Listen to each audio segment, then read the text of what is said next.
বন্যার ক্ষত সয়ে ওঠার আগেই নতুন করে প্রাকৃতিক দুর্যোগে কাঁপল পাকিস্তান। মঙ্গলবার সকালে দেশটির রাজধানী ইসলামাবাদ সহ খাইবার পাখতুনখোয়ায় বিভিন্ন এলাকায় আঘাত এনেছে 5.2 মাত্রার একটি ভূমিকম্প।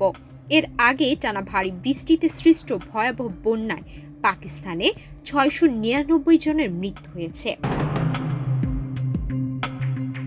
দেশটির আবহাওয়া অধিদপ্তর জানিয়েছে, ভূমিকম্পটি স্থানীয় সময় সকাল 10:20 অনুভূত হয়।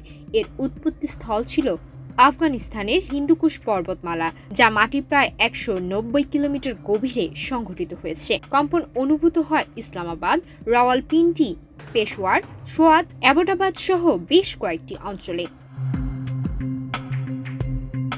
স্থানীয় সংবাদ মাধ্যম এক্সপ্রেস ট্রিবিউন জানায়, ভূমিকম্পের সময় মানুষজন আতঙ্কে বাড়ি ও দপ্তর থেকে বেরিয়ে খোলা স্থানে আশ্রয় নেয়। তবে এই ঘটনায় এখন পর্যন্ত কোনো প্রাণহানি বা বড় ধরনের ক্ষয়ক্ষতির খবর পাওয়া যায়নি।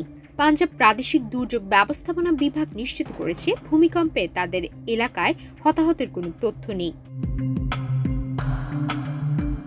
এর আগে চলতি বছরের মে মাসে পাকিস্তানে এমন একটি ভূমিকম্প আঘাত হানে, যার মাত্রা ছিল 5.5।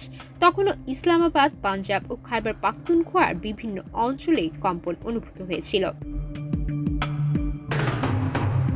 ভূমিকম্পন বিশেষজ্ঞরা জানিয়েছেন, হিন্দুকুশ অঞ্চলটি ভূমিকম্প প্রবণ এলাকা হিসেবে পরিচিত।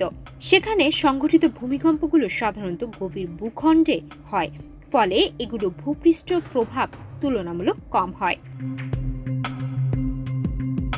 তবে একাধিক প্রাকৃতিক দুর্যোগে এখন চরম বিপর্যয়ে পড়েছে পাকিস্তানের জনগণ। বন্যায় এমনিতেই ঘরহারা ও ক্ষতিগ্রস্ত লাখো মানুষ আশ্রয়হীন অবস্থায় রয়েছে। নতুন করে ভূমিকম্পে তারা আরও আতঙ্কিত হয়ে পড়েছে। খাইবার পাখতুনখোয়ায় বন্যার সবচেয়ে বেশি প্রাণহানির ঘটনা ঘটেছে।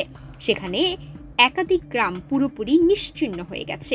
কর্তৃপক্ষ জানিয়েছে, এখন পর্যন্ত প্রায় 25,000 মানুষকে সরিয়ে নেওয়া হয়েছে এবং প্রায় 1,000 জন আহত হয়ে হাসপাতালে ভর্তি রয়েছেন।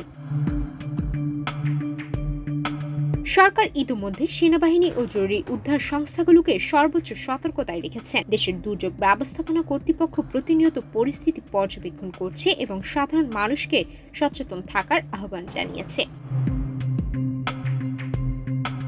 সুমাইয়া মিতু, বাংলাদেশ প্রতিদিন।